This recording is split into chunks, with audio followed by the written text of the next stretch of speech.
इस्लाम में पैगंबर मोहम्मद को लास्ट मैसेंजर कहा गया है, इसके बारे में आपका क्या कहना है? प्रश्न को अगर हम बहुत गौर से सुने तो आपने कहा इस्लाम में पैगंबर साहब को अंतिम दूत कहा गया है। अंतिम दूत, उसके पहले बहुत सारे दूत आए होंगे, ऐसा आपके प्रश्न से स्पष्ट झलकता है।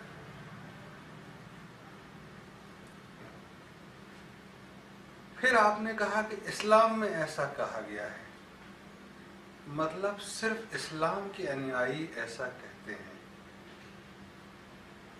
बाकी जो इस्लाम को नहीं मानते वो शायद इस बात से सामर्थ्य के साथ मानने को स्वीकार करते हैं या नहीं करते हैं, इस पर प्रश्न चिन्ह लगता है। हमारी बात आपने हमसे पूछी है, इसलिए हम कहें कि ऐसे व्यक्ति जीवन में जब भी उतरते हैं, झूठ क्यों कहेंगे और किस लिए कहेंगे? अगर पैगंबर साहब खुद कहते हैं कि मैं अंतिम दूत हूं, तो पैगंबर साहब का क्या स्वार्थ है कि वो झूठ बोले? और पैगंबर साहब का क्या लालच या क्या प्लानिंग है कि वो झूठ बोले? कोई कारण नहीं है कि वो झूठ बोले। और अगर हमको कोई बात उतर रही है भगवान की तरफ से, कि अगर भगवान की सूचना दे रहे हैं, तब ये बात भी उस सूचना का हिस्सा माना जाना चाहिए कि ये भी भगवान से ही उतरा है। मैं अपनी तरफ से अपने आप को सर्वोपरि दिखाने की कोशिश नहीं कर रहा। तब पैगंबर अपने बारे में एज ए पैगंबर मोहम्मद नहीं बोलते हैं, एज ए दूत बोलते हैं कि हम अंतिम दूत हैं। कोई लालच और स्वार्थ हमको ऐसे व्यक्ति के जीवन में होगा, इसकी संभावना नजर नहीं आती। अब ऐसे दूत की बात कौन माने? सारी दुनिया माने?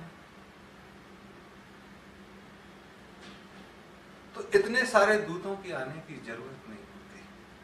तब वह यह कहता नहीं कि मैं अंतिम दूत हूं, तब वह यह कहते कि मैं ही प्रथम और मैं ही अंतिम।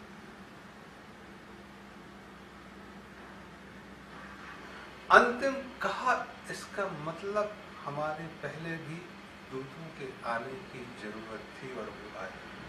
और शायद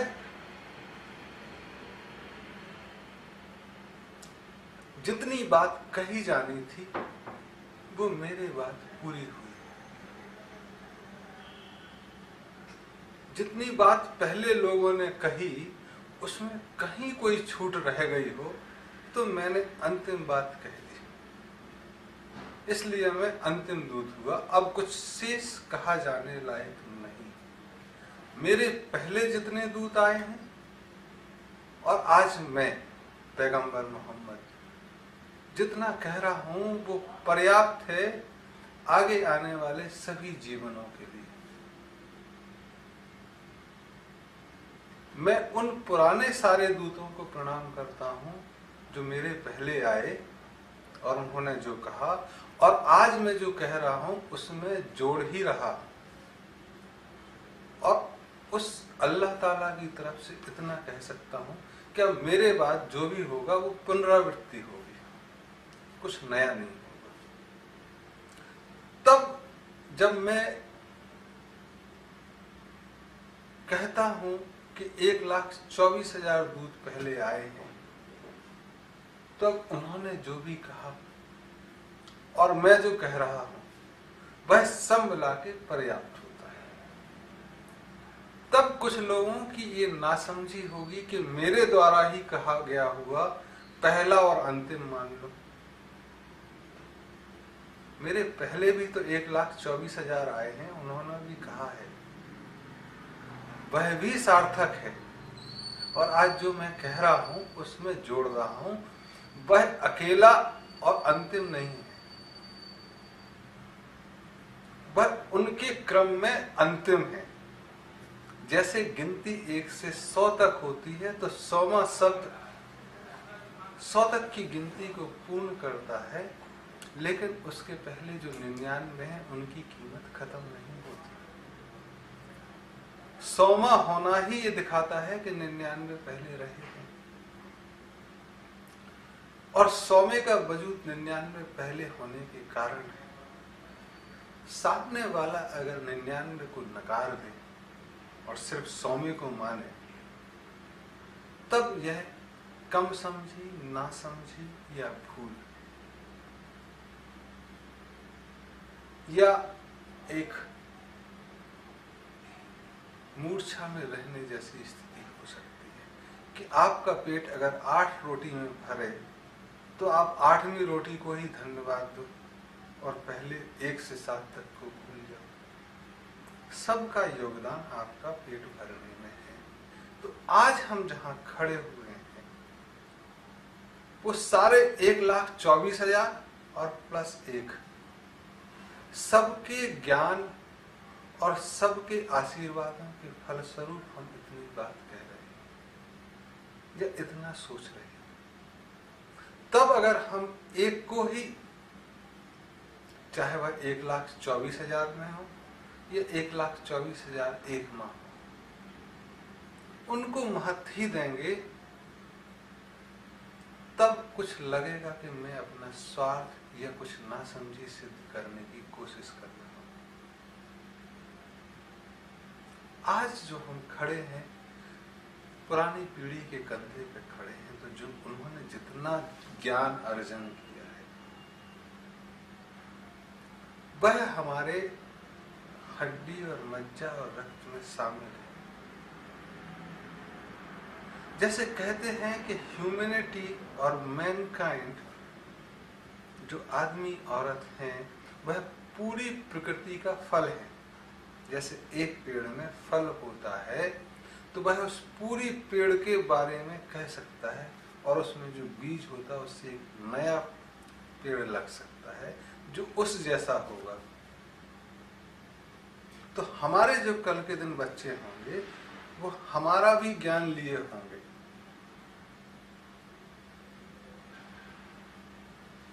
तब अगर वह कहें कि मेरे दादा का ज्ञान या परदादा का ज्ञान बेकार है, सिर्फ मेरे बाप का ही ज्ञान अच्छा है, तब हम कहेंगे कि नहीं बच्चे तुम भूल कर रहे हो, जितना मैंने सीखा है मैंने अपने पापा से सीखा है, और मेरे पापा अगर जिंदा होंगे तो वो कहेंगे हमने अपने पापा से और उनके पापा से। और अगर हम पीछे चलेंगे तो नानक से अगर पूछेंगे तो वो कहेंगे हमने कबीर से सीखा, और कबीर रामदास का नाम लेंगे, और एक के पीछे एक गुरु आते हुए पैगंबर साहब आएंगे, बुद्ध भी आ सकते हैं, ईसा मसीह भी आ सकते हैं, और उसके पहले जितने भी हुए हैं, चाहे वह दाऊद हो, मूसा हो, इब्राहिम हो, ये सब कतार से पीछे उस प्रथम पुरुष तक जाएंगे जिसको सनातन परंपरा में पहला गुरु बृहस्पति कहते हैं। और बृहस्पति से जब पूछते हैं तो वो कहेंगे हमने ब्रह्मा से सीखा, और ब्रह्मा से जब पूछते हैं तो वो कहते हैं हमने इस ब्रह्म से सीखा, उस एक अल्लाह से सीखा है जो सर्वत्र वर्तमान है। तो ब्रह्म भी कहते हैं कि हमने ब्रह्मांड से सीखा। तब ये चेन प्रकृति की शुरुआत तक जा सकती है।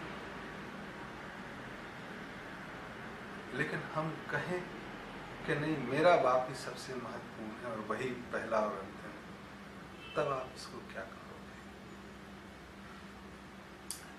इसके बाद अगर हम चीजें चलें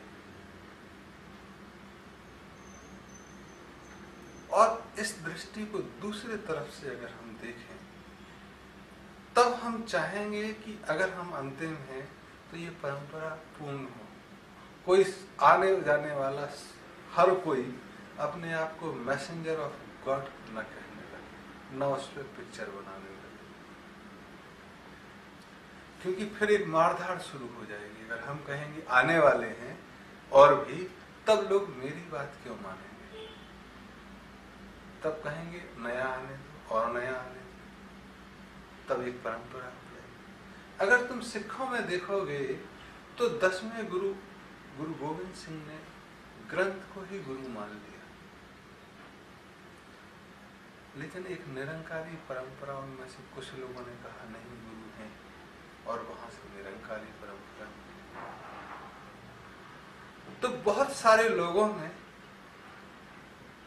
पैगंबर साहब को अंतिम पैगंबर माना और कुरान को मान लिया, लेकिन बहुत सारे लोगों ने हजरत को और दूसरे लोगों को ज्यादा मानने शुरू कर दिया और आपस में लड़ लिए, शिया और सुन्नी की तरह, वहाबी की तरह और कितने ही सेक्टरों की तरह। अगर वो एक मानते तो आज शायद ये झगड़ा नहीं होता। तो सर्वप्रथम पैगंबर मोहम्मद को जो मानते हैं उनका उत्तरदायित्व बनता है कि वह उस पर चले। जब वह चलेंगे और उनको लोग हंसता प्रसन्नता भरा चेहरा उनका देखेंगे तो शायद उनके अनुकरण के लिए आगे। आप कहो मार के कि भाई वो सही कह रहे हैं मानो, तो जब तक डर रहेगा तब तक मानेंगे। डर खत्म हो जाएगा, मानना खत्म हो जाएगा, और जो डरा रहा है उसका भी विश्वास डगमगाएगा कि ये तो साला डर के ही होता है। तो वो अगर अपने आधार पे खड़ा नहीं है, अपनी आस्था पे खड़ा नहीं है और डर का सहारा ले रहा है, तो वो स्वयं भी खड़ा नहीं रह सकता। तब ऐसे में आंतरिक विरोध, आंतरिक कलह की गुंजाइश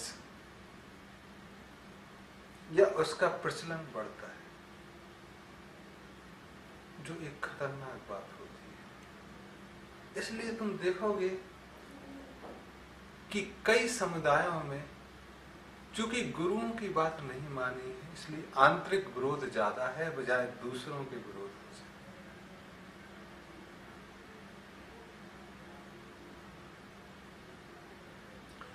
तीसरा एक चीज इसमें पहलू होता है, क्या जब पैगंबर मोहम्मद बोल रहे हैं तब यह कह के कि मैं अंतिम हूं, आगे के विकास की मार्ग रोक रहे हैं?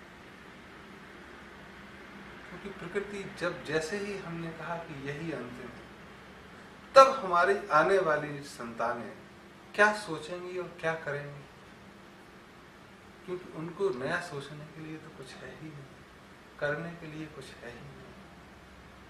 तब हम कुरान पे अगर नजर डालें जो पैगंबर साहब ने लिखी, तब उन्होंने लिखा है कि 1400 बरस बाद 2 पैगंबर फिर से पैदा होंगे जो पूरी दुनिया में शांति लाएंगे। जो इस्लाम शांति का प्रतीक है वो पूरी दुनिया में शांति लाएंगे। तब पैगंबर एक तरफ कहते हैं कि मैं अंतिम दूत हूं और दूसरी तरफ लिखते हैं कि 1400 बरस बाद 2 फिर से आएंगे। तो उन पैगंबर की पहली बात भी हम मानेंगे कि 1400 वर्षों तक या जो भी आज दिखाई देंगे जब भी, तब तक वो अंतिम दूत रहें और उनके ही आशीर्वाद से, और जो पुराने 1,24,000 दूत आए हैं उनके आशीर्वाद से दुनिया में हो सकता है कि 2 दूत फिर से आए और जो पूरी दुनिया में शांति लाए। हमको कोई आधार नजर नहीं आता कि मैं पैगंबर साहब की बात को ना मानूं, क्योंकि जिस तरह से चीजें लिखी जाती हैं, हो सकता है कि उसमें कुछ समसामयिक या भौगोलिक चीजें हों जो जब गीत उतरता है और वो मेरे जेहन में ना आए, लेकिन जिनके भी दिमाग में गीत उतरा है उन्होंने स्वार्थवश कुछ नहीं कहा और न डर के कारण कुछ कहा। तो जितने सूफी देखते हैं आज, वो भी हम उनको श्रद्धा से देखते हैं अपनी समझ के कारण। तो पैगंबर साहब तो बहुत बड़ी चीज हो गई।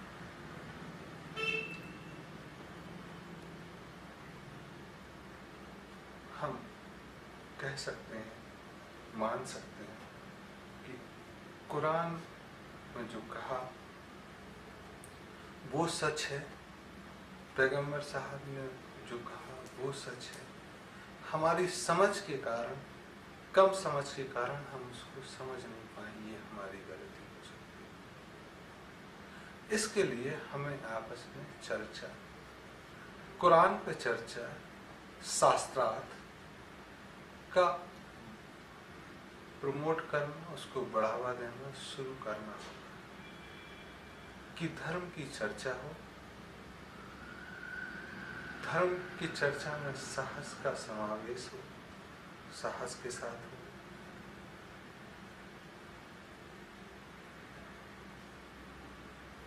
और उसकी चर्चाओं के परिणामों को हम बाध्यता के कारण ना माने, हम आदर के कारण और अपनी खुशहाली के कारण माने। ऐसी प्रक्रिया को आगे बढ़ाने की जरूरत है। तब इस्लाम धर्म पर ये पहली जिम्मेदारी बनती है कि कुरान की जितनी व्याख्याएं हो सकती हैं, जो हम रोक दिए हैं कि व्याख्या नहीं करेंगे, उतनी व्याख्याओं को आदर के साथ शुरू करवाएं। हो सकता है कोई कम समझ के कारण उसको गलत समझे, कोई विरोध करे। जैसे गांधी जी ने गीता का अनुवाद किया और एक जगह लिखा कि ये हमको समझ नहीं आया कि कृष्ण जी ने ऐसा क्यों कहा। ऐसा कोई कह सकता है, तब आप पे उस पे आरोप लगाना या उसको गाली देने की जरूरत नहीं। उसने अपनी समझ के कारण किया, उसकी अपनी स्वतंत्रता, अपनी समझ के कारण उसने कहा। लेकिन जो भी अनुवाद करेगा, जो भी व्याख्या करेगा, अनुवाद नहीं व्याख्या करेगा, वो पहले तो खुद समझेगा ना। और आपका काम या हमारा काम वहां से आगे बढ़ता है कि एक आदमी ने तो समझा उसको ढंग से, एक आदमी ने तो जिया। रामकृष्ण परमहंस ने एज ए मुस्लिम रहने की प्रक्रिया को काफी दिन अपनाया और उन्होंने कहा कि धर्म के हिसाब से मेरी समझ में, मेरे अनुभव से सही ठहरता है जो कुरान। तो आधुनिक युग में जिस एक व्यक्ति ने पूरी तरह से अंगीकार करके इसको अपनाया है, वो मुसलमान नहीं, हमारे शायद सबके आदर के पात्र हों, वो रामकृष्ण परमहंस ने करके दिखाया कि 5 वर्ष नमाज कुरान के हिसाब से रहना जैसे रहते हैं से भी भगवान की प्राप्ति होती है।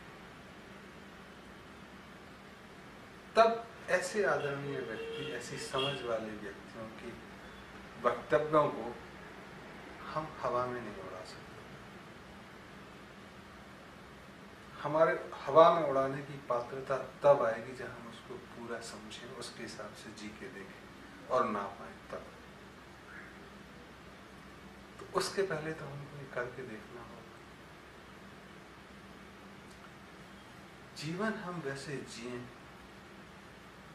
जितनी सामर्थ्य उसके हिसाब से, या 1,24,000 लोगों ने जिन्होंने कहा उनके हिसाब से, तब हम खुशहाली जीवन में ना पाए तब बात कहने की है।